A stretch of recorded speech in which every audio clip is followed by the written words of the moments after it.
Vous allez voir des dossiers qui vous ont certainement échappé, des dossiers de dingue. Négociation, mais également de la bonne règle d'or. Mais c'est pas facile tous les matins, comme vous allez pouvoir le constater. Allez, passez une bonne matinée, on démarre.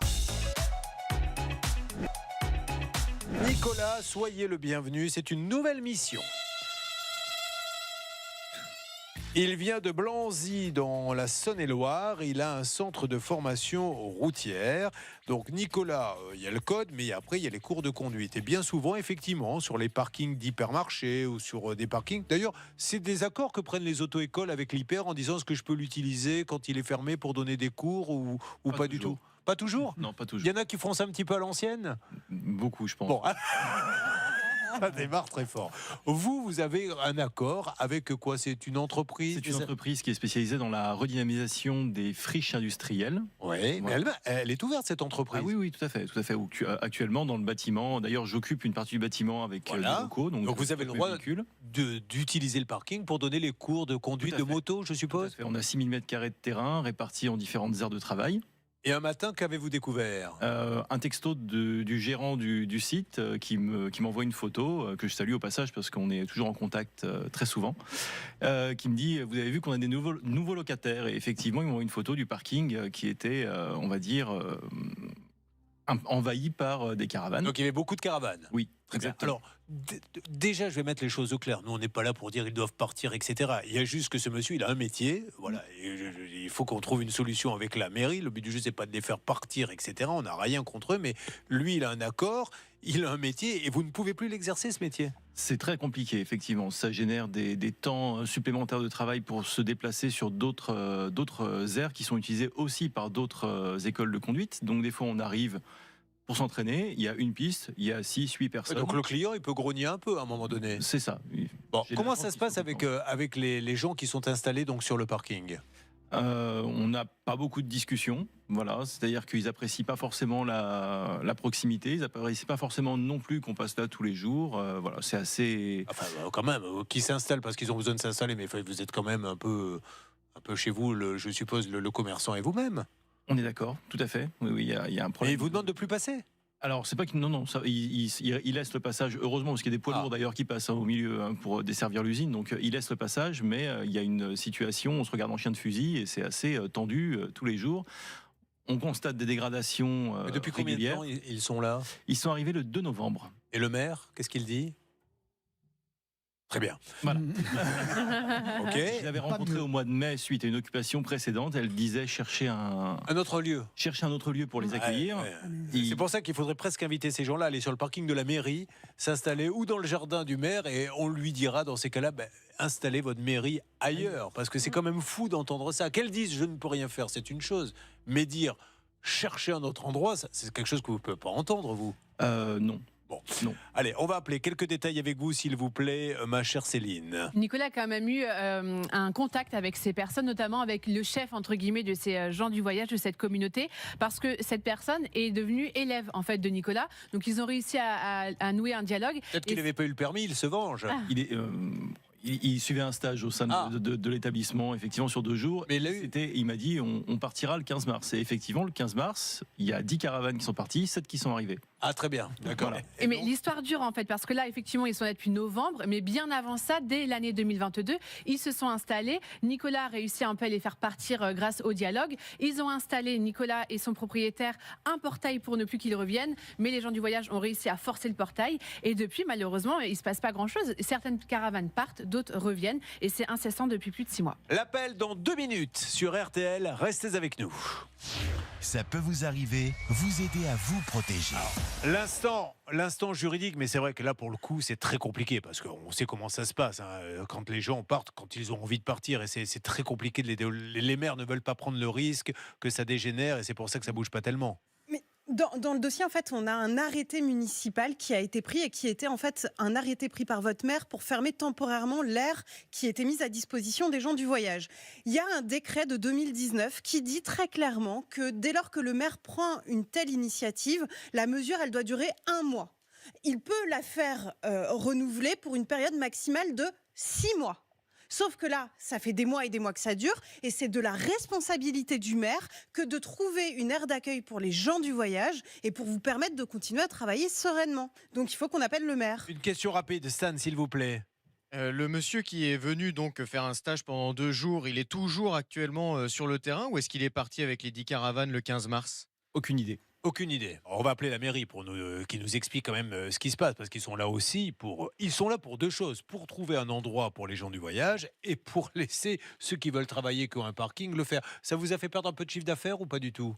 Oui, pas mal, quand même. Voilà, alors j'ai d'autres activités annexes, donc ça permet de. Vous avez une boîte à striptease, on m'a dit. Il recrute pour vous, Julien, en ce Je moment. savais pas qu'on vous l'avait dit.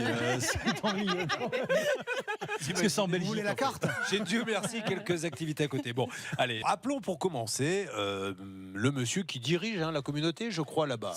Voilà, il y a un aumônier qui fait partie des gens qui sont arrivés au mois de novembre. Le numéro que vous avez composé n'est pas attribué. Ah, mais il n'est plus attribué. Alors, soit erreur de notre part, soit il a changé de numéro, ce monsieur. Donc, on part sur la mairie, peut-être? On part sur la mairie, tout à fait, et nous essayons de les joindre. Alors ici, en salle des appels, et en parallèle, nous avons Sacha Pasquali, notre envoyé spécial, qui est sur place. Laissons-le avancer, alors, le Ouais, Sacha. On ne va pas se priver de Sacha Pasquali. Bonjour, mon Sacha. Sacha, m'entendez-vous? Oui, Julien, vous m'entendez? Ah ouais, bien sûr que je vous entends. Soyez le bienvenu sur l'antenne d'RTL. Sacha, donc vous êtes devant la mairie, c'est bien ça? Oui, je suis devant la mairie, Julien. Et alors, il y a un grand parking devant cette mairie, Ah. mais ici, pas de caravane en tout cas. Voilà, donc quand la mairie dit à notre ami, il faut que vous trouviez un autre endroit, peut-être que... Ah, alerte, que se passe-t-il? Francis est avec nous. Allô, Francis? Francis? Oui. Oui, bonjour Francis. Francis, vous allez être surpris, c'est Julien Courbet. Je suis en direct sur la radio RTL. Francis, je suis avec Nicolas, vous savez, qui a Bourgogne Formation Conduite et qui utilise, vous savez, le parking pour donner ses cours de conduite. Je crois que vous vous êtes installé là-bas avec quelques caravanes et lui voudrait savoir quand il pourra récupérer son parking pour donner des cours. Alors pour que vous ne pensiez pas que ça soit une blague, Nicolas vous parle. Allez-y Nicolas. Bonjour Francis. Bonjour. Alors, allez-y, expliquez-lui ce que vous Bien, souhaitez.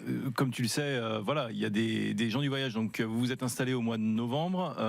Aujourd'hui, il y a même des poids lourds qui sont arrivés, caravanes poids lourds qui sont arrivés sur le terrain. Je t'avais envoyé un texto pour te demander. Tu m'avais dit qu'il me libérait une allée pour pouvoir travailler. Cette allée, elle n'est pas du tout libérée aujourd'hui et que vous partiez au 15 mars. Vous aviez été signifié par huissier de partir au 14 février. Vous êtes parti vous deviez partir au 15 mars. Au 15 mars, aujourd'hui, il y a encore au moins une trentaine de caravanes. Alors déjà, il y a une erreur parce que moi, je suis plus là-bas. Déjà. Ah, d'accord. Ah oui, ça c'est Nicolas de l'auto-école, c'est ça? C'est ça, oui. c'est ça. Voilà, je connais Nicolas. Donc moi, comme il sait, Nicolas, j'avais dit que je partais le 15 mars. Je suis parti. Ah, vous voulez dire, mais vous n'avez pas quitté la communauté vous-même avec votre caravane, vous êtes parti, c'est bien ça? Ah oui, moi je suis D'accord. parti il y a déjà... Alors, Francis, merci de nous parler. Je suis parti exactement le 14 mars. À qui peut-on s'adresser? Qui dirige donc du coup maintenant la communauté là-bas? Ah bah ça, c'est à Nicolas d'aller voir sur place. C'est à lui d'aller voir Alors sur place. justement, Julien, vu que je vous ai au téléphone, Oui, moi je suis pasteur, je m'occupe d'une église de Paris-le-Monial. tout à fait. Alors, ce qu'il faudrait faire, c'est faire bouger les choses parce que là-bas, il y a un accueil qui est insalubre. Ah. Et qui est même, on ne peut même pas rentrer dessus. C'est pour ça que vous êtes mis sur ce parking. Il n'y a pas que moi, si vous préférez. Je ne suis pas responsable. moi. Oui, non, mais je dis vous, voilà. je dis les gens du voyage. Alors, qu'est-ce que vous reprochez à la zone d'accueil de la ville, en fait? Dévasté. Eh ben, on reproche qu'il n'y a rien qui bouge. Ils ont fait un aire de grand passage qui est au milieu d'un bois entre Torcy et Monceau-les-Mines. Qu'on peut même pas pénétrer dessus parce que c'est un champ de boue. Alors c'est vrai qu'il y a des photos que l'on a mis sur le Facebook, la page ça peut vous arriver, où l'on voit Maître Léoty une sorte de champ de ruine. Là, Oui, ils peuvent pas s'y mettre, ça c'est clair. Bonjour monsieur, c'est effectivement Bonjour. à la préfecture de vous retrouver une autre aire qui soit totalement accessible et pour vous prévenir, peut-être qu'on peut profiter de cet appel pour que vous soyez notre relais, vu que vous connaissez potentiellement les personnes qui sont actuellement sur le terrain de notre auditeur qui est loué par notre auditeur. Peut-être qu'on peut on va essayer d'appeler la mairie ensemble. Vous savez qui a dévasté le terrain qui est supposé vous être réservé justement? En fait, dévasté, c'est un gros mot. C'est tout le monde qui est venu jeter des détritus dessus. Ah oui, c'est devenu une décharge publique. Des charges à ciel ouvert. Ouais. Voilà. Maintenant, ça rentre plus parce qu'ils ont mis des pierres devant et pour plus qu'ils rentrent dessus. Mais c'est tout le monde. Il y a sûrement des sédentaires, des gens du voyage. Bon, j'ai pas dormi devant pour voir qui c'était qui venait. D'accord. Bon, Francis, Voilà, nous on va appeler. nous, On voulait juste. Nous, ce qu'on demande juste, nous, je vous le dis, tant que vous êtes, Julien, c'est bien que je regarde souvent à la télé, moi. C'est gentil. Je vous Dites tout écoute ce que vous souvent voulez, à la monsieur. radio. Parce qu'il faut que j'appelle la mairie. Nous, Allez-y. on veut simplement que les choses bougent. D'accord. Voilà, que la loi, elle s'applique, qu'ils font des aires d'accueil qui sont spécifiques et homologuées pour les gens du voyage. Là-bas, entre Torcy, il y a un aire de grand passage qui est bien, mais monsieur Julien, c'est irrentrable. C'est de la boue. Non, mais le soir, monsieur, la nuit... on est allé sur place, Francis. On est allé sur place, on a vu les photos. Là-dessus, il n'y a aucun souci. Donc, on va appeler la mairie, si vous le voulez bien. Et je suis d'accord avec vous, il faut faire respecter la loi, mais il faut qu'elle soit respectée des deux côtés, parce que lui, il ne peut pas faire son boulot, parce que vous-même, vous vous installez dans un endroit où vous ne pouvez pas vous installer. Donc, si tout le monde commence à faire ça, le problème, c'est que ça va être le bazar. Donc, j'appelle dans quelques instants, si vous pouvez rester avec nous, Francis. Moi, pour l'instant, je suis à Digoin, je vous le dis. Je suis aussi...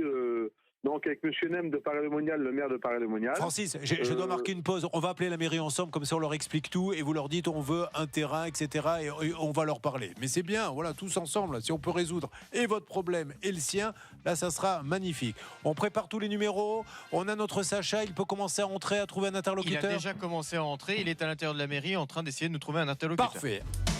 Sacha Pasquali, vous êtes en direct RTL, que se passe-t-il? Oui, Julien, je suis direct avec madame le maire de Montceau-les-Mines, elle est avec moi, et je vais vous la passer tout de suite. C'est très gentil. Bonjour madame. Bonjour, monsieur. Bonjour, merci mille fois de nous parler. Alors, on sait que c'est des dossiers très compliqués, que ça ne se règle pas d'un coup de baguette magique. Mais qu'est-ce que l'on peut envisager pour notre ami qui a l'auto-école et qui donne ses cours sur le parking où il y a les gens du voyage qui eux-mêmes nous disent l'espace qui nous est réservé s'est transformé en décharge publique? Alors, je vais rétablir quand même les choses. Le sujet dont vous parlez aujourd'hui, monsieur, c'est un sujet d'occupation du domaine privé. C'est un sujet d'occupation du domaine Tout à fait. privé. D'accord. Bon, concernant le schéma directeur d'accueil des gens du voyage, nous avons une aire sur la communauté urbaine de grand passage qui est offerte. Et cette aire, elle existe. Elle est accessible. Première chose. Donc, les gens du voyage ne sont pas allés sur cette aire. C'est leur choix. Donc, celle dont on parle, où il semblerait que ça soit une décharge, c'est pas du tout cette aire dont vous parlez, vous, c'est une autre. Je parle de l'aire d'accueil des gens du voyage, de grand passage. Et là, on était véritablement sur ce sujet-là. D'accord. Donc, concernant l'aire d'accueil, elle est accessible. Elle se trouve sur le territoire de Saint-Eusèbe, je crois, et elle est entre Le Creusot et Monceau. La compétence accueil des gens du voyage étant, dans le cadre du schéma directeur, communauté urbaine. Mais la communauté urbaine a fait le travail. Madame Géraud, je m'adresse tout de suite au monsieur de la communauté. Francis, cette aire, pourquoi vous ne vous êtes pas installé là-bas, s'il vous plaît? Eh bien, madame le maire, là, en train de vous expliquer qu'il y a un aire de grand passage que nous, on connaît, parce que moi, je suis natif de Montceau-les-Mines. Donc, le souci qu'il y a, si madame le maire a bien été voir le lieu qu'elle parle, c'est un champ de boue. Quand il pleut, on peut pas rouler avec les voitures. Il y a qu'au milieu, en fait, il y a un chemin en dur. Et sur les côtés, c'est au milieu des bois. Après, nous, ce qu'on demande, la communauté du gens voyage, c'est pas d'avoir un terrain luxueux. On veut simplement quelque chose qui est réglementé, parce que là, c'est un terrain qui est pas du tout Alors, réglementé. je lui demande, j'ai bien compris, il n'est pas adapté, il y a de la boue, etc. Madame, qu'en est-il? Vous avez pu jeter un petit coup d'œil à ce terrain? Évidemment, puisque c'est un terrain qui a été mis en place, qui a été installé par la communauté urbaine. Mais il est en bon état. Mais évidemment. Alors, monsieur l'a dit, je remercie monsieur Deprez. Mais bon, alors, il y a toutes les connexions électricité-eau, évidemment, puisque c'est de notre responsabilité de le faire. Alors après, évidemment, il y a au milieu un chemin, vous l'avez dit, monsieur, je vous remercie de l'avoir dit, et il y a toutes les connectiques autour. Bon. Voilà, tout simplement, et il y a de l'herbe, c'est vrai. Alors, quand il pleut beaucoup, oui, mais enfin, je crois que c'est quand même bien qu'il y ait un terrain herbé, parce que ça ressemble à quelque chose. Il se trouve loin de la mairie, madame, s'il vous plaît, ce terrain? Comment, monsieur? Il est à combien de kilomètres de la mairie, le terrain? Il est sur ce qu'on appelle une route qui est la centre à centre. Oui, à combien de kilomètres à peu près? Le Creusot et je connais pas bien la région, madame. À combien de kilomètres de la mairie à peu près est-il? Oh, à combien de kilomètres On va dire 10. D'accord. Voilà. Est-ce que Sacha, vous pourriez aller sur place, s'il vous plaît, assez rapidement? Sacha Pasquali, notre envoyé spécial, voilà, il va s'y rendre, il va nous envoyer des photos, on va regarder, on va voir l'état de ce terrain. Sylvain Baron. Oui, Julien, juste une chose, le chemin n'est pas carrossable apparemment. Et une deuxième chose importante, le terrain est inondable de novembre à mars. C'est pour ça que c'est de la boue et tout ça. Il est inondable? Oui, il est inondable apparemment. Madame le maire, vous le saviez qu'il était inondable de novembre à mars, le terrain? Alors, je veux absolument pas voter en touche, mais ce terrain a été installé et reconnu comme dans le schéma directeur d'accueil des gens du voyage de Grand Passage. Bon. Alors, moi je veux bien qu'on dise que c'est inondable, mais en attendant, ça ne me paraît pas inondé à ce jour. Je n'y suis pas allée ces jours. D'accord. Voilà. Et Madame le maire, par contre, oui, allez-y. Vous parlez, je pense que la personne qui s'exprime au nom des gens du voyage parle de l'aire d'accueil des gens du voyage communal. Alors, l'aire d'accueil des gens du voyage communal, effectivement, n'est plus du tout accessible parce que ça fait plusieurs années que nous réparons régulièrement l'aire d'accueil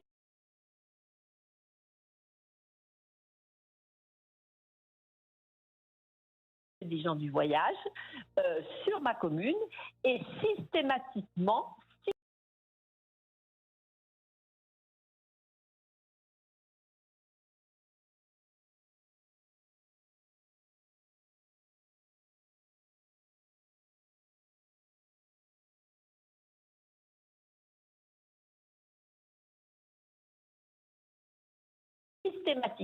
les sanitaires sont dégradés et ça dure pas plus de quelques mois. Donc vous ne voulez pas réinvestir de l'argent ad vitam aeternam? Alors, nous sommes convenus, parce qu'on sait bien qu'on n'est pas en règle par rapport à ça, nous sommes convenus de regarder attentivement ce sujet et d'installer, de proposer aux gens du voyage nous avons l'obligation de proposer aux gens du voyage un espace d'accueil avec simplement des connexions pour l'eau et l'électricité et la même chose que pour l'aire d'accueil de Grand Passage. Merci beaucoup. C'est correspondre à leur mode. Ça marche, j'ai compris. Donc Francis, cette heure, on va aller jeter un petit coup d'œil. Donc je vais demander à Sacha de se reconnecter. Excusez-moi. Alors, juste, laissez-moi, monsieur, j'ai un impératif. Là. Je vais vous redonner la parole, ne vous inquiétez pas. Bon, donc on a bien compris que l'air qui est disposé ne l'est plus puisque tout a été cassé. Cette dame dit on va essayer de la remettre en place. Qu'il y en a une autre où vous vous dites il y a de la boue, dès qu'il pleut, c'est bien gentil, mais on ne peut pas y mettre les pieds, mais elle existe quand même. Et au bout du compte, c'est toujours sur le parking donc de cette société que tout le monde est installé. Voyons comment on peut avancer dans tout ça, mais moi j'aimerais bien que Sacha nous fasse quelques photos quand même de cette fameuse aire de repos. Allez-y, dites ce que vous avez à dire. Alors voilà, moi j'ai écouté Madame le maire de Montceau-les-Mines, que je connais depuis longue date. J'ai joué au tarot avec elle dans. Allez à l'essentiel, monsieur, parce que là, si on peut commencer à redonner les règles du tarot, j'ai pas beaucoup de temps. Allez-y. Moi, ce que je veux dire par rapport à l'aire d'accueil gens du voyage de Montceau-les-Mines, où c'est détritus maintenant. Donc, ce qu'il faut faire d'un aire d'accueil gens du voyage, et je le dis à la police quand je les vois. Puis, Francis, dites ce qu'il faut faire, s'il vous plaît, je vais être obligé de vous couper. 2 minutes, monsieur. Mais monsieur, vous êtes en train de me dire, je la connais, j'ai joué au tarot. Dites-moi ce qu'il faut faire, voilà. Bon, bref. Alors, ce que je veux vous dire, moi, c'est que l'aire d'accueil, ils ont qu'à le nettoyer, prendre des cautions aux gens du voyage avec les cartes grises de caravane, qui payent leur électricité, et puis c'est tout. À Beaumont-Lancy, il y a un aire d'accueil qui est bien, et puis parce qu'ils prennent une caution, là, ils prenaient rien. Alors c'est pour ça qu'ils ont tout cassé, tout le monde casse. Bien compris. Mais ça, c'est une super solution. Il faut une caution. Ça, c'est super. Les cartes grises de caravane. Voilà. Les noms des personnes. Et comme ça, ceux qui cassent, ils payent. Génial. Mais voilà, c'est une super solution, ça, monsieur. Mais excusez-moi, je vous coupe la parole parce que vous savez, on a des impératifs publicitaires, c'est à la seconde près. Donc, je veux que vous alliez à l'essentiel. Et là, l'essentiel, vous l'avez dit. Voilà. Quand quelqu'un s'installe, on lui prend sa carte grise, on lui prend une caution. Et quand il repart, c'est comme un appartement. On regarde si ça a été cassé ou pas. Est-ce que ça, c'est quelque chose que. Sacha, je ne sais pas si vous m'entendez toujours, mais ça serait bien de mettre ça en place quand ils vont rénover le nouveau terrain. Comme ça, il n'y aura plus d'histoire par la suite. Oui, alors, ça c'est très bien. C'est très bien en droit, c'est parfait. C'est parfait. Mais dans les faits, c'est pas possible. Je dis pas que c'est pas possible. Nous allons, bien sûr, je connais ce monsieur, bien sûr. Madame, allez à l'essentiel, s'il vous plaît, c'est pareil pour vous, j'ai qu'une minute. expérimenter cela sur la nouvelle aire d'accueil. Mais nous, c'est une aire d'accueil de passage. C'est pas grand passage. D'accord. Le grand passage, je répète que ça existe. L'aire Bon, d'accueil. ok, ça marche. Bon, Sacha, si vous m'entendez, j'aimerais bien que vous alliez, si vous avez le temps, sur ce terrain, qu'on voit un petit peu, effectivement, l'état de ce terrain, si quelqu'un peut s'y installer ou pas. Je vous remercie du fond du cœur. Je m'adresse à Marie-Claude Jarraud de nous avoir parlé tout de suite. On est venu vous voir. C'est rare, madame. Vous savez, souvent, on va voir les mairies juste pour avoir une explication et les gens se défilent. Vous ne vous défilez pas et vous nous avez parlé très clairement. Vous êtes maire de Montceau-les-Mines. Francis... Je suis la présidente des maires de Saône-et-Loire et les maires n'ont pas l'habitude de se défiler par rapport à l'accueil en général. Ça marche. Merci beaucoup, Madame Jarraud. Francis, donc on va voir, vous avez entendu que ça va être rétabli. Ceci étant dit, ça ne fait pas forcément les affaires de Nicolas qui, lui, pendant ce temps-là, ne peut pas exploiter son auto-école. Alors, vous auriez besoin d'un parking ou pas pour pouvoir le faire ou pas du tout En fait, oui ou non non, je voudrais récupérer là où je travaille. Parce D'accord, qu'en vous en voulez pas un autre? Non, parce que j'ai tout mon confort sur place. J'ai des toilettes, un vestiaire, un garage, etc., qui est tout accessible. Donc il faut vraiment que celui-ci se libère très rapidement. Que s'est-il passé depuis l'émission, monsieur? Alors, j'ai récupéré l'accès à mon terrain le 7 avril. Le 8 avril, il a été nettoyé par les gens du voyage. Donc, je remercie notamment Francis, donc le pasteur, d'avoir intercédé pour récupérer ce terrain. Malheureusement, je regrette. Bon, la mairie, j'ai pas eu de contact. J'ai relancé la mairie pour avoir des contacts, pour essayer de trouver une solution tous ensemble, justement là-dessus. Et malheureusement, la mairie n'a pas communiqué encore là-dessus. Bon, voilà. Bon, en tout cas, j'ai récupéré mon outil de travail. Vous avez récupéré votre outil de travail, mais il faut dire qu'ils sont partis sans l'utilisation de la force. Spontanément, ils ont tout nettoyé, les gens du voyage. Spontanément, ils ont tout nettoyé. Ça, je tiens à ce que ça soit dit. Et que... Et malheureusement pour eux, ils sont obligés d'aller sur un terrain qui, d'après, alors on peut toujours avoir un débat encore une fois avec la mairie, qui n'est pas encore adapté, puisque là les pauvres se retrouvent dans un terrain où il y a de l'eau, je crois, il y a un cours d'eau à côté, il y a des inondations. Il y a des inondations. Et c'est à la mairie de leur trouver un terrain qu'ils puissent occuper. Et vous vouliez aussi passer ce message, monsieur, c'est qu'ils galèrent. Exactement. Ils sont toujours dans la galère et voilà, bon, c'est pas des conditions d'accueil pour eux qui sont agréables, quoi. Donc moi, ils ont tout mon soutien et on peut continuer à travailler ensemble là-dessus. Et en tout cas, je les remercie d'avoir laissé un terrain propre, voilà, sur lequel je vais pouvoir entamer les travaux. Et spontanément, simplement avec le dialogue, grâce à ce pasteur. Et si la mairie de Montceau-les-Mines veut nous expliquer ce qui se passe, peut-être qu'elle est en train de faire des choses pour eux, mais effectivement, il y a un cours d'eau sur le terrain qui leur est destiné. Alors l'été, c'est nickel, mais l'hiver, l'eau remonte et voilà, ils ont leur caravane dans la boue et c'est un peu la cata. Merci à vous, merci beaucoup et bravo à l'équipe d'avoir pensé à la négociation. Merci à vous. Bonjour Adeline. Vous arrivez d'où, Adeline? De Saint-Quentin, dans le 02. Vous êtes parti ce matin ou hier soir? Hier soir. Bon, alors hier soir, il y a eu une petite sortie dans Paris ou pas? Non, rien du tout. Rien, seul à l'hôtel? Non. Pourquoi vous lui avez pas donné mon portable? Parce que la pauvre, elle s'est ennuyée, j'aurais pu la sortir un peu, je vous aurais fait... Ouais, moi aussi, je suis dispo. Vous n'avez pas eu envie d'aller visiter un petit peu, non? Non. Vous étiez fatigué, peut-être? Non, j'étais chez mon conjoint qui habite juste à côté.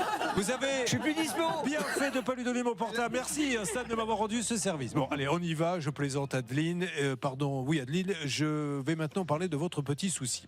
Alors, vous êtes une fan de tatouage? Oui, c'est ça. Vous en avez déjà? Alors, on ne va pas les montrer, mais nous dire un petit peu ce que vous avez. J'en ai 5 déjà. D'accord. Et alors, qu'est-ce que vous donnez, vous, comme signification à chaque tatouage? Non, du tout. Rien. C'est juste, vous voulez que ça soit joli. Oui. Parce que certains vous disent, c'est la liberté, c'est l'action, c'est le si. Vous, ils sont juste jolis. Non, oui. Et vous êtes tombé quoi sur une sorte de star du tatouage? Je croyais qu'il était très connu, on m'a dit, ce monsieur. Oui, il paraît qu'il est très connu, après j'en sais pas plus. Enfin, il paraît, soit il l'est, soit il l'est pas. Mais...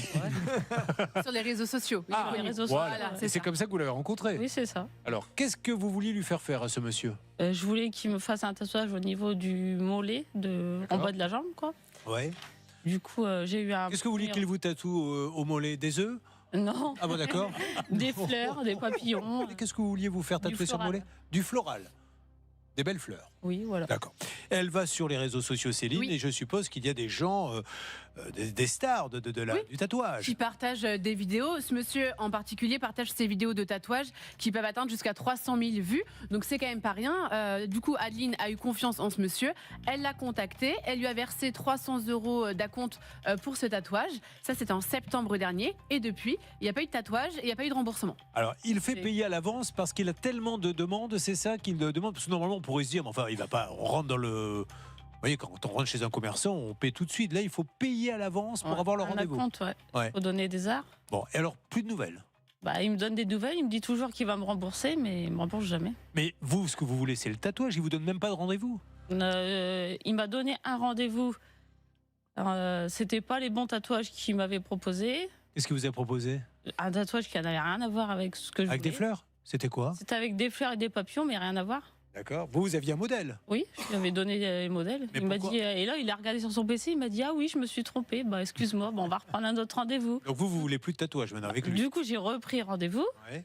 Et le 27 novembre, je crois. Et le 27 novembre, le matin, à 7h30, il m'envoie un message. Bah, ma fille, elle est malade, ça sert à rien de te déplacer. Mais trop tard, j'étais déplacée, j'étais déjà chez mon conjoint, parce que c'est à côté. Et du coup, bah, je lui dis, bah, j'arrête là, en fait, tu vas pas me faire que ça de. J'ai l'impression que votre conjoint profite de toutes vos galères. Parce que lui, en attendant, elle vient voir Courbet, je suis obligé de dormir chez mon conjoint. Elle va voir le tatoueur, je suis obligé. Je me demande s'il ne provoque pas les incidents pour qu'elle aille dormir chez lui. Bon, on va l'appeler. Emma Leotti, que dire sinon? Enfin, franchement, on va payer à l'avance pour un tatouage. On paie le moment du tatouage, mais est-ce que là, on va manquer de preuves? Il y a des échanges qui nous permettent de dire à ce monsieur, vous devez la rembourser. Oui. Effectivement. Et en fait, dans votre dossier, ce sont des arts qui ont été versés. Et donc, il y a une différence entre les arts et les acomptes. Quand on parle d'art, donc les 400 € qui ont été versés, en l'occurrence, ce sont si le professionnel décide de rompre le contrat, il doit vous rembourser le double de ce que vous lui avez versé à titre de pénalité. Il peut se rétracter en matière d'art, il n'y a pas de difficulté, mais il peut être condamné, donc il doit être condamné normalement à verser le double. Céline, êtes-vous tatouée, Céline? Pas du tout. Alors, voulez-vous dire quelque chose? Oui, ce qui est inquiétant avec ce monsieur, c'est qu'on a l'impression qu'il sait absolument pas ce qu'il doit faire sur le mollet d'Adeline. Il lui a demandé, est-ce que tu peux me renvoyer un peu et me redire ce que tu veux faire? J'ai pas tout noté, alors qu'ils s'étaient rencontrés et qu'il avait tout noté. Mais oui. Le modèle, quand il reçoit, est-ce qu'il vous dit c'est impossible à faire, c'est trop dur, je te propose autre chose? C'est réalisable, je te fais ça et. Bon, alors écoutez, on va l'appeler, je crois qu'il n'y a que ça à faire. Mesdames et messieurs, l'appel qui peut tout changer. Vous vivez des problèmes esthétiques. Vous savez qu'on a de plus en plus d'affaires de salons esthétiques. Alors, qui vous prennent des sous et qui ferment après. Après, il y a ceux qui ne savent pas faire, qui vous brûlent la peau. Bref, spécial esthétique, ça peut vous arriver, @rtl.fr. C'est tout de suite. L'appel est lancé à ce monsieur qui, j'espère, va répondre. Nous appelons ce cabinet, magasin de tatouage. Là, il ne répond pas à ce numéro. Alors, peut-être que par les réseaux sociaux, Johanna, vous pouvez peut-être faire quelque chose? Je vais regarder, je vais lui en mettre un petit mot. Il va sur quel réseau en général, ce monsieur? Sur Instagram. Sur Instagram? Oui, Stan. Oui, on sait qu'il ne répond pas beaucoup par texto, qu'effectivement toutes les commandes se font essentiellement par Instagram. Il a beaucoup d'ailleurs de succès, ce monsieur, il faut le reconnaître. Il a beaucoup de rendez-vous, c'est très compliqué d'en avoir un. Mais nous avons Loris, notre envoyé spécial, qui est devant le salon au moment où on se parle. Il est tatoué, Loris, j'en suis sûr. Bonjour, Loris. Bonjour, Julien. Et non, je suis pas encore tatoué. Oh, il faut vous y mettre. Alors, Loris, est-ce qu'il y a du monde devant le magasin? Oui, un petit peu de monde, surtout à l'intérieur. Génial. Pas pour l'instant me répondre. Eh ben voilà, c'est parti. Mesdames et messieurs, en direct, 12h12, l'appel qui peut tout changer, le duplex qui peut tout changer. Loris va à la rencontre de ce monsieur et va lui tendre le téléphone. On suit ça ensemble. C'est parti, Loris. C'est parti. Alors, je suis en train de rentrer. Il y a une dame qui est au téléphone. Qui tire la... Bonjour. Non, je pense que c'est une cliente. Je vais attendre de voir à l'accueil. Pour l'instant, il n'y a personne. Je vais attendre. Il y a une cliente qui est toute seule, donc. Il n'y a personne avec elle? Alors, il y a une personne qui arrive. Bonjour, madame. Ah. Je suis journaliste. Ah, ça coupe dès qu'on rentre quelque part, malheureusement. Mais c'est pas grave, il va nous faire un petit point dans quelques instants. Par contre, j'ai entendu une voix. C'est une femme ou un homme? Non, c'est un homme. C'est un homme. Bon, alors peut-être qu'il a une employée qui fait du tatouage. Est-ce que vous voulez une petite statistique pendant ce temps-là? Combien de Français sont tatoués d'après vous? Ça doit être énorme. On va dire, je vais taper à 20 millions. Alors, c'est un peu moins que ça, c'est à peu près 14-15 millions, ça fait 20% de la population, quand vous l'exprimez comme ça. Vous voyez, un Français sur 5 en tatouage, et il y a entre 15 et 20 000 salons de tatouage en France aujourd'hui. C'est 15 à 20 000, ça veut dire, allez, il y en a presque dans une commune sur deux en moyenne. C'est énorme. Il y a deux trucs qui explosent, c'est ça et les barbershops. Il y en a un petit peu partout. Bon, on avance à Lille, mais alors, du coup, vous allez rechercher un autre tatoueur? Oui, j'en ai déjà trouvé un autre. Ah, et alors lui, il accepte... J'ai pas lancé rien pour l'instant. Oui, elle attend d'avoir les sous de celui-là. On continue d'avancer en parlant de tatouage. C'est mon anecdote préférée du temps où je faisais l'émission sans aucun doute sur une autre chaîne. On avait des caméras cachées. Vous savez, on avait des gens qui faisaient des caméras cachées. et c'est l'une des meilleures. Il sait déjà, Bernard, de quoi je vais parler. Bernard Sabat, c'est alors donc celui qui faisait la caméra cachée prend un chien et l'attache à un poteau. Et non, il prend une laisse et il l'attache à un poteau. Il n'y a rien au bout de la laisse. Et donc les gens passent, et quand les gens passent, il leur dit vous n'auriez pas vu un chien parce que je l'ai attaché là, il n'est plus là. Alors évidemment, les gens lui disent depuis combien de temps? Je suis parti en vacances 3 semaines, je ne comprends pas. Il n'est plus là. Et il y en a un à un moment donné qui lui dit mais le chien, il est tatoué? Et il lui répond oui, il est amoué. Et là, c'est une des meilleures vannes que j'ai entendues dans ma vie. Alerte 12h18 en direct sur le tatouage. Stan, que se passe-t-il? Notre envoyé spécial Loris est au salon de tatouage et il a réussi à nous passer le tatoueur qui est en ligne avec génial. nous. Julien. Bonjour monsieur, comment allez-vous? Bonjour, ça va et vous? Alors, pardon de vous déranger, Julien Courbet. On est en direct M6. Je suis avec Adeline qui voudrait, Adeline, allez-y, demander le remboursement, c'est ça? Oui, je voudrais le remboursement de mes 400 € que vous m'avez dit. Comme j'avais convenu avec la cliente, je lui ai envoyé un message, je crois, il y a 2 semaines de là, en lui disant comme quoi j'ai eu des problèmes financiers ces derniers temps. Comme vous le savez, j'ai une société que j'ai depuis 2 ans, je me suis agrandi, j'ai eu des problèmes personnels et financiers. Et je lui ai dit que malheureusement c'est très compliqué dernièrement, donc j'allais la rembourser d'ici peu. C'est pour ça que je l'ai même relancé de moi-même en lui disant que j'allais la rembourser vraiment dans les plus brefs délais. Donc là, vraiment, d'en arriver à ce point-là, je trouve ça dommage. Parce que moi, comme je vous dis, ça fait 10 ans que je fais ce métier-là, j'ai de soucis avec personne. Oui, mais monsieur, alors je comprends. On va partir là-dessus parce que c'est à chaque fois cette discussion que j'ai là. Monsieur, elle vous donne 400 €. Vous croyez que c'est pas compliqué pour elle? Pour rien. Non, mais simplement pour une réservation. Et vous lui remboursez même pas. Et vous dites, je comprends pas qu'on en arrive là.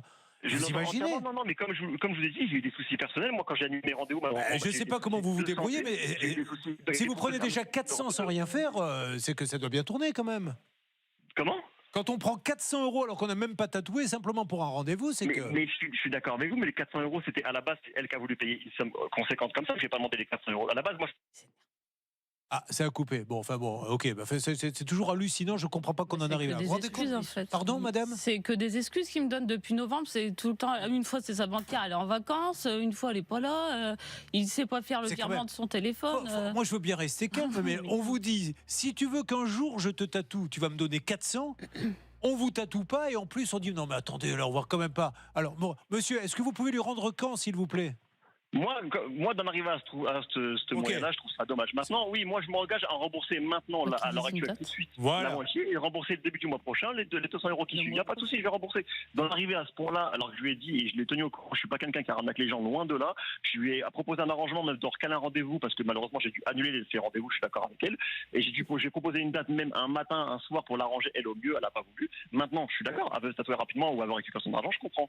Maintenant, je m'engage à la rembourser. J'ai toujours remboursé les gens quand je devais le faire, et je vais le faire. Mais si elle veut, je lui rembourse la moitié maintenant et la moitié début du mois prochain. Il n'y a pas de problème. On fait ça? C'est ça. Allez, 200 maintenant et 200 le mois prochain, puis on n'en parle plus. Là, je suis en session tatouage. Je lui fais juste après. Elle m'envoie par message. Elle me le fait et je lui fais. Il n'y a pas de souci. Et vous êtes pour autant un très bon tatoueur. Il n'y a pas de souci. C'est juste que maintenant, elle avait besoin de cet argent. Merci, monsieur. Alors, 200 maintenant, 200 la prochaine. Et merci à Loris qui est allé discuter. Voilà, après, les gens peuvent toujours s'étonner. Mais au moins on a des résultats et il faut qu'ils comprennent. À un moment donné, il y a quelqu'un qui est venu et qui vous a donné des sous et qui a juste envie de les retrouver. Nous avons eu le tatoueur qui explique avoir des soucis financiers. Il affirme qu'il la remboursera 200 € maintenant, 200 € le mois prochain. Alors, qu'en est-il, s'il vous plaît, avec ce monsieur ou cette dame? Il m'a tout remboursé le jeudi à 16h. Magnifique, bravo à vous. Je ne sais pas qui avait négocié, Stan.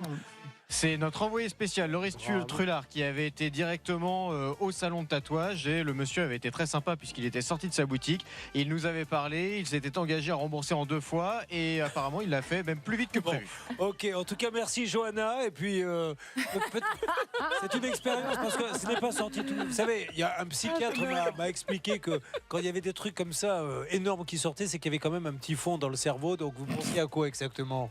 Mais parce que vous m'avez parlé de ce projet de tatouage ce matin. Oui, tout à fait. Oui, je voulais me faire tatouer droite et gauche pour les reconnaître. Alors,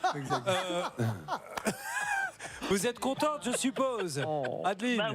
Oui, comme ça, c'est réglé. Oui, merci à ce monsieur. Alors, je peux lui faire de la mauvaise pub. En tout cas, c'est un super tatoueur, c'est ce que vous nous aviez dit. Donc, merci à lui. Je vais parler de son salon. C'est Studio Tattoo Addict. Voilà, il peut y avoir une petite incompréhension. Quand c'est réglé, tout va bien. Et puis, encore une fois, ce monsieur a bonne réputation parce qu'elle l'avait. C'est sur Internet qu'elle avait su qu'elle c'était un bon tatoueur. Merci beaucoup. À bientôt. Merci à vous. Alors, Laure, nous allons parler avec vous. Déjà, on va voir un petit peu votre activité. Vous êtes auto-entrepreneur. Alors, d'où est venue cette idée de faire de la livraison? Peut-être qu'on a des petites photos des livraisons. Racontez-nous. Ben voilà. Alors, racontez-moi cette activité, s'il vous plaît. Vélo délice. Alors, le Vélo délice, le projet est né en octobre 2022. Ouais. Dans ma tête. Ensuite, c'est un projet transversal avec la mairie d'Auxerre. D'accord. Il a fallu ouvrir le lieu. Donc là, c'est le joli parc de l'Arbre Sec. Qui accueille tous les sportifs, qui est pas loin de la GIA. Donc vous faites de la vente de glace en triporteur. Voilà, donc là ce sont des crêpes actuellement puisqu'on est un peu en zone froide, et puis l'été ce sont des glaces. Et alors, très bien, donc vous êtes itinérante ou vous êtes positionnée où exactement? Alors sur le parc de l'Arbre Sec de la ville d'Auxerre. D'accord, et c'est près du stade? C'est près de la GIA Auxerre. J'adore, je trouve que dans les villes, de plus en plus, ces gens qui vendent le café, qui vendent des crêpes avec ces petits triporteurs, je trouve que c'est un plus. On appelle ça le commerce itinérant. C'est génial. Et quand vous avez le café ou une crêpe qui vient à vous, ce qu'on appelle le fameux consentement à payer, il progresse, c'est-à-dire qu'à la limite pour 2 €, vous êtes prêt à acheter un café parce qu'il vient à vous et non pas l'inverse. Donc c'est une bonne façon de créer de l'activité économique. À côté de chez moi, il y a une station de métro, il y a un monsieur comme ça qui a un petit triporteur, il vend des cafés, je trouve ça génial. Vous sortez de votre métro, vous prenez le petit café, c'est ce qu'elle fait pour des crêpes et des glaces, à côté du stade d'ailleurs, très exactement au parc. Au parc de l'Arbre Sec de la ville d'Auxerre. C'est bien le problème du vélo, puisqu'il faut un triporteur, je suppose électrique, parce que ça doit peser quand même un petit peu. C'est ça, oui. C'est votre outil de travail. Oui, quand on le charge avec la crêpière notamment, puisque c'est en fonte, les crêpières. Donc oui, il y a pas mal de kilos. La crêpière, c'est une machine. Je pensais que c'était une dame qui faisait les crêpes que vous deviez charger électriquement. Je me dis là, attention, on est dans la maltraitance humaine. Donc il y a un petit peu de poids, effectivement. Donc l'idée, c'était d'avoir une assistance électrique. Ouais. J'ai acheté le triporteur en juin 2023. D'accord. Après m'être renseigné auprès de 3 fournisseurs, j'ai choisi un fournisseur français. Pour avoir un SAV en cas de super problème, pour faire travailler. Alors c'est génial de faire travailler voilà. Et ce qui s'est passé, c'est qu'1 an après, le moteur a commencé à dysfonctionner. Et là, c'est l'enchaînement des galères, Céline, hein, c'est bien ça? C'est un petit peu l'enchaînement des galères parce que déjà le moteur lâche et la personne qui lui a vendu ce triporteur a fermé sa société. Entre-temps, il en a rouvert une autre qui fait toujours la même chose dans une autre région à Lyon, mais c'est toujours le même style de vente de triporteur.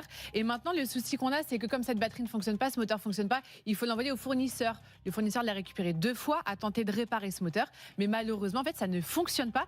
Donc là, elle est en galère. En fait, elle ne peut plus travailler tout simplement parce que vous n'avez pas... il y a 200, 500 kilos, je ne sais pas, à pousser à la force des pieds sans moteur, c'est impossible. Donc sans ce moteur, impossible de travailler. Ah ouais, vous ne pouvez pas vous déplacer là. Non mais franchement, à la force des jambes, on arrive quand même à rouler un petit peu. Alors, il faut que je sois assistée. Bon, j'ai 2 garçons qui sont grands, qui ont 21 24 ans. Il faut qu'ils me poussent, qu'ils m'aident à pousser le triporteur. C'est plus rentable. Si vous devez être 3 pour un vélo, c'est ça, là, effectivement. C'est plus le même objectif entrepreneurial. Quoi, là. Bon, alors Stan, quel est l'objectif? Quelle est la stratégie? Dites-nous Stan, comment on s'organise sur RTL? Notre objectif, c'est de faire en sorte qu'elle récupère un moteur fonctionnel pour son triporteur. Donc, nous pouvons appeler tout de suite le fournisseur du moteur électrique pour qu'il le change, tout simplement. Le fournisseur, qu'est-ce qu'il dit, lui Alors, le fournisseur, oui, dernièrement, il m'avait renvoyé un mail en me demandant si je pouvais le renvoyer une 3e fois, mais que là, il avait plus d'1 mois de délai en réparation. Est-ce que le problème, c'est pas le poids? Est-ce que le moteur supporte le poids? Est-ce qu'on vous a pas vendu un triporteur? Qu'est-ce que vous en pensez? Vous êtes assez bricoleur. Pas du tout. Ah, pardon. Pas du tout. Mais en fait, effectivement, le sujet là, tel qu'on le comprend, c'est la puissance de l'un pour tracter l'autre. Ça veut dire qu'il y a une inadéquation entre la batterie, probablement le moteur, et la masse à transporter. Il est gentil en tout cas ce monsieur, il vous laisse pas tomber, hein? Oui. Voilà, alors rappelons-le, c'est parti, 11h22, on lance l'appel, mesdames et messieurs, vous êtes sur RTL, émission de médiation. Depuis 25 ans, de 10h à midi, vous avez un souci, on appelle, on discute, on veut trouver une solution. Si on ne la trouve pas, vous allez au tribunal. Allô, oui, bonjour, je suis chez Bivolt. Oui. C'est Mathieu? Oui. Oh oui. Bonjour Mathieu, Julien Courbet à l'appareil. Nous sommes en direct sur RTL. Rien de grave Mathieu, rassurez-vous. Je suis en train d'aider cette dame qui a un triporteur à Auxerre, Madame Milo qui est là et qui, vous savez, vend des glaces, on trouve ça super, vend des crêpes grâce à vos triporteurs et vos moteurs et c'est super. Elle fait appel à vous parce que c'est de la fabrication, je crois, française en tout cas en partie et elle a des petits soucis. Oui. Juste pour clarifier, Madame Millet s'est acheté un triporteur électrique. Nous ne sommes ni le fabricant, Vous, ni c'est le la batterie. revendeur. Vous, c'est le moteur. Nous, on a vendu un produit électrique pour le fabricant. Oui, mais c'est bien vous qui suivez ça, puisque vous êtes en contact avec elle régulièrement. Oui, parce que le fabricant m'a demandé, enfin, le fabricant a fait faillite. Oui. Du coup, on a pris en garantie le produit. Mais c'est super, monsieur. Alors, mais je suis là pour vous féliciter, monsieur, vous dire bravo. Juste aujourd'hui, il faut juste que ça marche. Que souhaitez-vous, Laure ? Et là, ce qui se passe, c'est que le dernier mail que je vous ai envoyé concernant la demande de prise en charge de SAV, vous m'annoncez plus d'1 mois de délai de réparation. Et en fait, le fait est que comme c'est un moteur roue, moi, j'arrive pas à trouver de roue, même en poussant, pour remplacer la roue. Donc, à chaque fois que je vous le réexpédie, en fait, mon triporteur, il est sur cale, puisque l'axe de la roue fait 22 cm. L'entraque, c'est 18. On veut juste aider cette dame, monsieur. Comment peut-on faire ? Qu'est-ce que vous voulez que je vous dise de plus, sachant que j'ai dit qu'elle pouvait renvoyer le kit et que j'avais juste annoncé qu'il y avait un petit peu de délai. Donc, d'accord. Après, moi, alors, je vois pas ce que je peux faire de plus, sachant que, je suis pas tenu de prendre le produit puisque c'est pas moi qui l'ai vendu, c'est la société qui doit gérer la vente. La société a fait faillite, je m'en occupe. Et derrière, après, quand je lui dis qu'elle le renvoie, c'est tout un tas de discussions pour pas grand-chose, puisqu'en fait, j'ai jamais dit que je le reprenais pas. J'ai dit qu'elle pouvait le retourner. Bon. Oui, mais ça, elle l'a dit. Elle a dit que vous étiez super disponible quand elle vous appelait. Elle a vraiment fait que des compliments, monsieur. Pour moi, je vois pas les problèmes, en fait. Bon, alors, Stan, allons-y. Alors le problème, monsieur, c'est que vous avez été sympa, vous avez déjà essayé de réparer 2 fois le matériel, 2 fois ça n'a pas fonctionné, là vous voulez bien retenter une 3e fois, mais vous lui donnez au moins un minimum 1 mois de délai. Elle, c'est vraiment urgent maintenant parce qu'en fait, chaque jour qu'il passe, elle perd du chiffre d'affaires, c'est de la marchandise, des crêpes et des glaces qu'elle ne va pas pouvoir vendre. Est-ce qu'aujourd'hui vous avez moyen peut-être de réduire le délai, d'essayer de réparer une bonne fois pour toutes ce moteur et si possible dans un délai un peu plus raisonnable qu'un mois? Le problème, c'est je suppose que vous êtes tributaire, monsieur, de vos fournisseurs. En fait, déjà, je ne sais pas ce qu'il y a comme problème. C'est-à-dire que nous, on l'a réparé, le kit était fonctionnel chez nous. Soi-disant, il avait moins de puissance, mais il fonctionnait bien. Donc, elle nous l'a retourné. Parce qu'en fait, ce qu'il faut savoir, c'est que le produit, il y a eu une panne. Donc, ça peut arriver. On a réparé le produit. Le produit, quand on l'a renvoyé, ça ne nous convenait pas parce qu'il manquait de la puissance. On a mis exactement la même chose que ce que c'était initialement. Suite à ça, on a mis plus de puissance sur son moteur puisqu'elle a demandé une nouvelle programmation. Elle nous a envoyé un mail comme quoi ça marchait super et du jour au lendemain, finalement, ça n'a jamais marché. Donc moi, je ne sais pas. Est-ce que vous exagérez ? Je comprends, monsieur. On va lui demander pour qu'on ait un... qu'elle nous le retourne. Je dis qu'elle nous le retourne. Oui. Voilà, et là, en fait, j'ai pas de nouvelles et vous m'appelez pour essayer de résoudre un problème alors qu'il n'y a pas de problème. D'accord, alors, ok, monsieur. Alors, monsieur, ne parlez pas. Monsieur, vous êtes en boucle. Tout va bien. Je n'ai dit que du bien de vous, monsieur. Voilà, si vous nous laissez vous expliquer, on pourra, mais si vous êtes en. J'ai compris. Je peux rien, en fait, en gros, laissez-moi juste finir, c'est que je suis pas en boucle, je vous explique la situation. Donc. Monsieur, si vous ne me laissez pas lui demander, vous êtes en train de me dire, elle me dit même pas quel est le problème. Laissez-moi lui demander, madame, pourquoi vous embêtez ce monsieur? Si vous ne me laissez pas le faire, il va rien se passer. Donc, madame, ce monsieur, qu'est-ce que vous avez à lui dire? Alors, ce qui se passe, c'est qu'effectivement, Billig a fermé, mais il a remonté exactement la même entreprise à Lyon. Mais lui, il est pour quoi, maintenant 6e Design. Et lui, il y est pour rien. Rien, ce monsieur. Lui, le fabricant. Ah oui, non, mais c'est parce qu'il me reproche de faire appel directement à lui parce que la société a fermé. Mais elle a fermé, mais il rouvre la même société ailleurs. C'est pas lui qui rouvre. Ah oui. Là, je comprends plus très bien ce qui se passe. Je vais être très honnête avec vous. Stan, vous récupérez tout ça et on va essayer d'avancer. Maintenant, il serait intéressant de voir celui qui a fermé mais qui a rouvert et c'est lui qui d'ailleurs doit faire quelque chose. Plus que le fabricant. Quand votre voiture est en panne, tout ce qui est dans la voiture, c'est pas Renault qui le fabrique. Il y a le volant qui est fabriqué chez l'un et chez l'autre. Et malheureusement, là, il a commencé à réparer ce monsieur. Il est bien gentil, parce qu'il n'est pas obligé de le faire, le fabricant. Vous l'avez eu au téléphone, celui qui vous a vendu, qui a fermé et qui aurait rouvert? Oui. Et alors, que dit-il? Du coup, j'ai eu le nouveau. Alors, l'ancien, non. Monsieur de Bisemont, non. Mais j'ai eu le nouveau, là. Alors, vous n'avez pas eu celui qui a fermé? Ils sont 2 co-dirigeants là maintenant. Moi, pas parler français normalement. Non, mais je voulais juste savoir celui qui vous l'a vendu, vous l'avez pas eu? Non, voilà. Pas eu là. C'est ce que je me C'était la présageais. question, La hein. réponse à laquelle j'attendais cette réponse-là. Ça sonne. Qui s'occupe de cet appel? C'est moi, Julien. Allô, bonjour allô. monsieur. Oui, bonjour. Je suis Julien Courbet, monsieur. Nous sommes en direct sur la radio RTL. Monsieur, excusez-moi de vous déranger. J'essaie d'aider une dame qui a acheté un triporteur, je crois, chez vous. Quand vous aviez un autre magasin, elle n'arrive pas à le faire marcher. Je crois que vous en avez rouvert un autre depuis. Alors, ce n'est pas moi, c'est mon associé. Ah, comment on peut l'aider? On va juste essayer de l'aider, cette dame. Vous voyez de qui il s'agit? Je crois savoir Laure de qui il s'agit, parce que oui, effectivement. Ouais. Bon, alors, monsieur, c'est la vie des affaires, hein, ça peut ne pas marcher, mais aujourd'hui, elle est un peu... la pauvre, c'est son business, elle vend ses glaces et ses trucs, le moteur marche pas, alors le monsieur de Bivolt, il essaie de l'aider et de reprendre la garantie. Bon, c'était quand même vous, le vendeur à l'époque. Comment on peut l'aider, cette dame? Alors, encore une fois, c'était pas moi. Moi, j'ai repris l'activité, si vous voulez, il y a 1 an. J'ai racheté l'entreprise. C'était pas moi, c'est mon associé actuel. Non, c'est pas du tout moi. Et on peut lui parler, votre associé actuel? Vous pouvez essayer de le contacter, oui. Je pense que vous avez. Je sais pas si Madame Millot a son numéro de téléphone, mais oui, avec plaisir. Alors, je sais pas. Non, on l'a, oui, d'accord. Bah, alors, on peut l'appeler. Le monsieur, je ne sais pas, en fait, qui est avec nous. C'est le cofondateur. Là, on est en ligne avec Youssef, qui est cofondateur Youssef, d'accord, de la société. Voilà, faut appeler Gilles, c'est ça? Voilà, c'est ça. Okay. Gilles, le fondateur historique, si vous voulez. Mais néanmoins, vous n'en avez pas parlé avec lui. Il n'y a pas même une petite solution, d'une manière ou d'une autre? En soi, si vous voulez, vu que c'est une affaire qui est antécédente à moi, ma reprise de l'entreprise, disons que je peux m'occuper de l'or, mais honnêtement, actuellement, je suis sur un autre dossier un peu plus important, avec pas mal de trucs. Et si vous voulez, j'essaie de faire ce que je peux pour reprendre la boîte avec mon jeune âge. Ok, ça marche, pas de souci, monsieur. Ça marche. On va essayer d'avoir Gilles, si vous pouvez le prévenir qu'on essaie de le joindre. Merci beaucoup, monsieur, de votre gentillesse. Merci mille fois.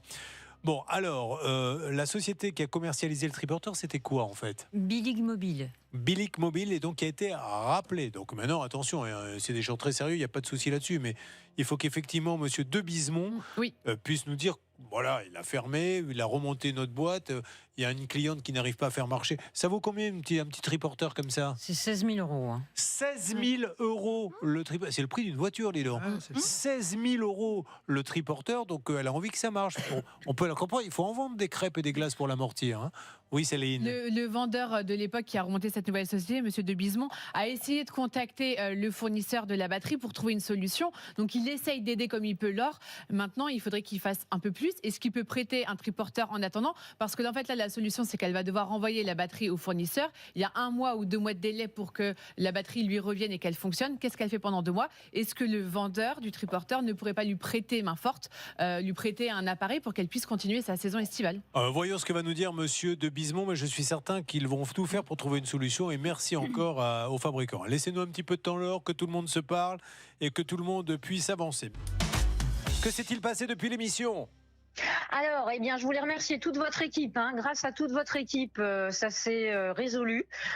Et je voulais également remercier toute l'équipe de l'entreprise Bivolt, qui est dans le 06, le fabricant du moteur. Qui n'y était pour rien et qui a décidé de vous aider. Et qui m'a bien aidé et qui a surtout, au départ, il m'avait dit 1 mois de délai et là, il a mis 15 jours. Donc, grand merci à toute l'équipe de Bivolt également. C'est vraiment des professionnels sérieux. Vous avez raison. Bivolt, c'est à Valoris. Son directeur général, c'est monsieur Sursaint. Voilà une entreprise ultra sérieuse qui n'avait rien à faire dans ce dossier, mais qui a décidé d'aider cette dame parce qu'elle avait son matériel. Elle a été visiblement mal conseillée et c'est Bivolt qui a sauvé le coup. Bivolt, une entreprise française de chez nous, à Valoris, la France, reconnaissante.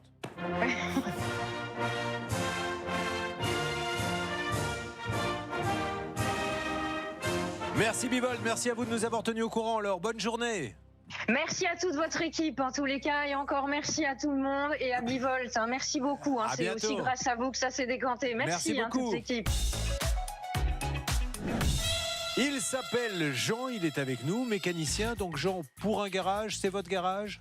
Non, c'est pour un constructeur. Ah, pardon, racontez-moi. Non, je ne peux pas. Ah, c'est... il y a des soucis en ce moment, on va dire. Je vais pas donner la marque. On ne peut pas parler des Herbab Takata, non. Non, attendez, ça va, il a raison, on va rester discret. Bon, écoutez, de toute façon, vous n'êtes pas là pour ça. Il a 2 enfants, il est à Amnéville, en Moselle, et il est question d'infiltration. Alors, au départ, qu'est-ce que vous avez, une petite maison? Oui, une petite maison avec une véranda. Très bien. Et au départ, j'avais donc du carrelage autour de la véranda et dans les escaliers que j'ai fait remplacer par une résine. D'accord. Donc vous avez appelé une boîte en leur disant je veux remplacer le carrelage et mettre la résine à la place. Donc ils viennent.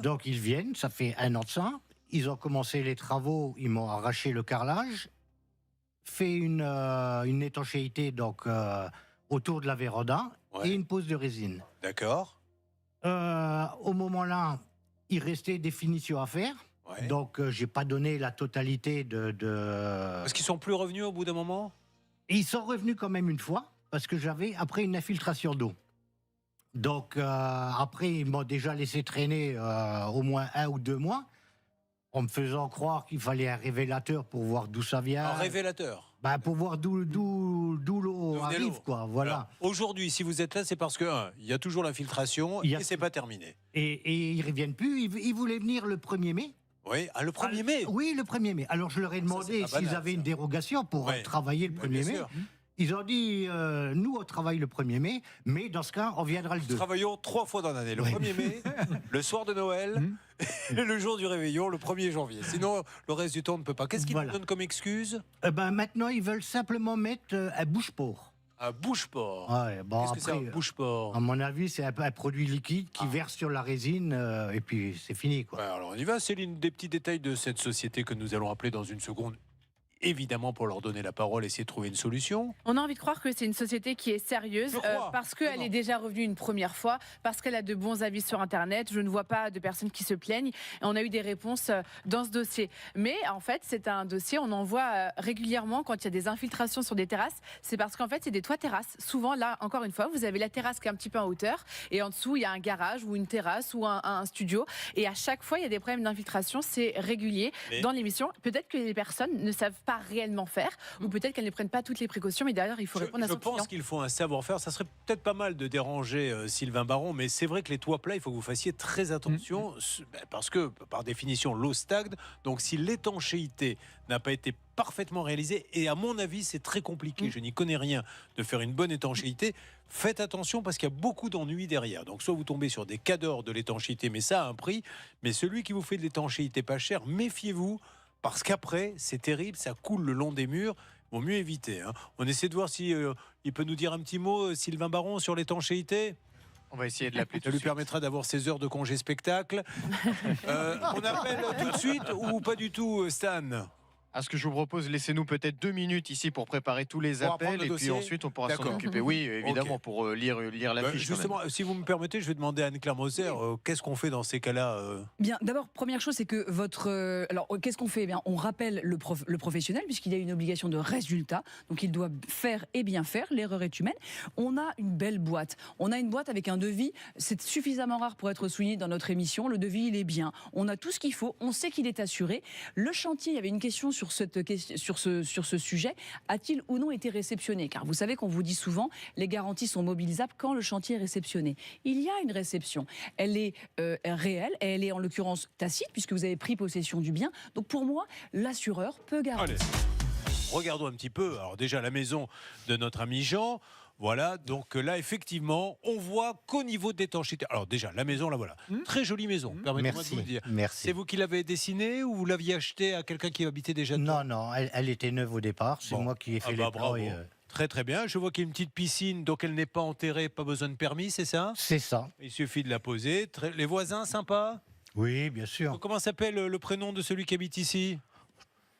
C'est assez secret aussi? Oui, non. Mais vous travaillez à la CIA, c'est pas possible. Non, c'est pas possible. Bon, d'accord. Alors, on va le dire que c'est Jeannot, donc très content. Et puis, ces petites décorations dont j'aimerais parler. Alors là, qu'est-ce que c'est?